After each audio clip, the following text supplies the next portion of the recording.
Thanks to Sank fam. We're here with Queen AALIYAH Nicole. AALIYAH. Okay, AALIYAH, you was dropping like educating us. All right, so we had information about the Queen, the Alpha and Omega side of your, body of work.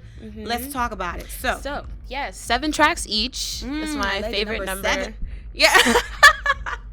Yes, it's my favorite number. The world is created in 7 days. Yeah.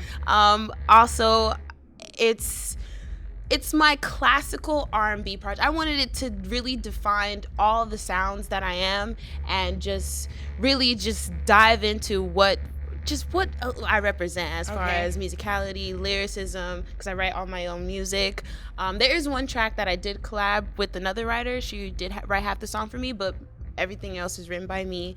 I chose the beats, did everything myself, packaged it myself. So it's like it was a labor of love. It took 4 years in the making because of the trials and tribulations that I went through within the music industry. But I'm so proud of myself that I prevailed, because the response that I got from releasing the first half, which is Alpha, it's been a blessing, and I wouldn't trade it for anything, because I really had people DM me like, yo, your music makes me feel so powerful, and it makes me want to, as a woman, it makes me feel powerful. As a woman, it makes me feel I can do anything, and that's exactly what I wanted, the message that I wanted to get across. I love it. So Alpha, the beginning. Yes. So in the beginning, everything was created, right? We're not going into details.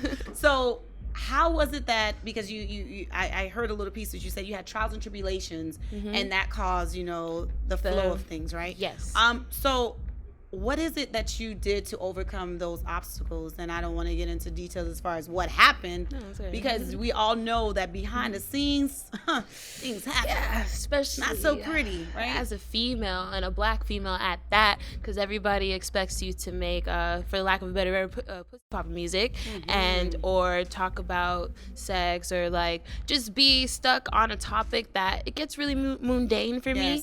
And I also like a challenge. I like bringing God into secular music in a cool way that's not corny. And also, I still curse, of course. I still make, talk about sex and stuff, but I do it in a cool metaphorical way that makes people think about it differently. And I don't want to put myself in a box per se, but for example, my first track, it's the title track. It's called Luxor. I kind of envision it being like the soundtrack to the Black Panther 2 movie. Yeah, so the lyrics within it, it's like they got us chained down. Let me just sing it for you guys, actually. Okay. I've been through way more pain than this.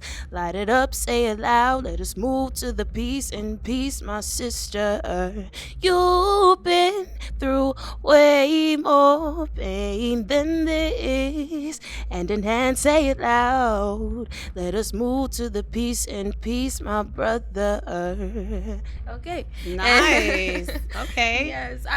By the way, I lost my voice. Yes, for a week. Yes, love it. Yelling at people. Because I'm shooting my music videos right now. Oh my God, that's one of the trials and tribulations. Finding good directors. Finding good directors on the budget, right? Yes, on a budget. Yes. Yeah. So we were talking briefly about the music industry itself, right? So as a woman and Black woman, we know that now in the forefront, women are more now speaking up and have more of a voice and a say-so.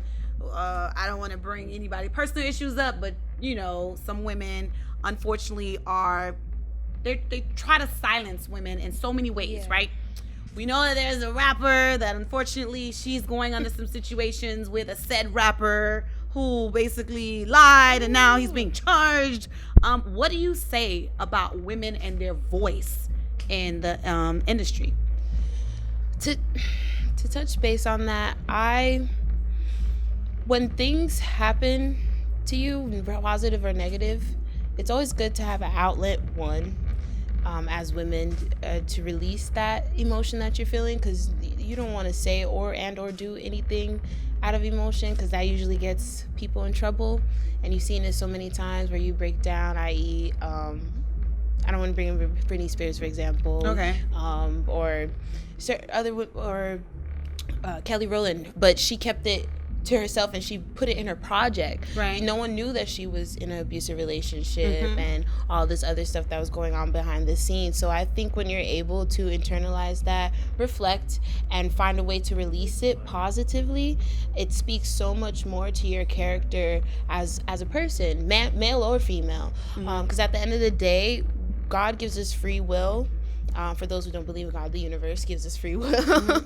And what you do, all that matters is what you do in the face of adversity. Gotcha. You have a choice to either do the bad thing, burn that car, or like X, Y, and Z, and end up in jail, and then next you have a whole slew of problems. Consequences. Or you can decide to rise above the situation. Taylor Swift has write a couple tracks and make some money off of it, and keep it moving. Right. And so I think that your character, and also your integrity, what you do when no one's watching, and I think that's why people love Beyonce so much, because she knows how to keep it private and also rise above every situation that gets thrown at her, because she's just a good person to represent. All the females go through something, but she's we've seen how you her deal with it, right? Yeah, we've seen her from young all the way up, from the nonsense that was going on when they were in a group, saying that she was the and how evil she kept one, it together, and you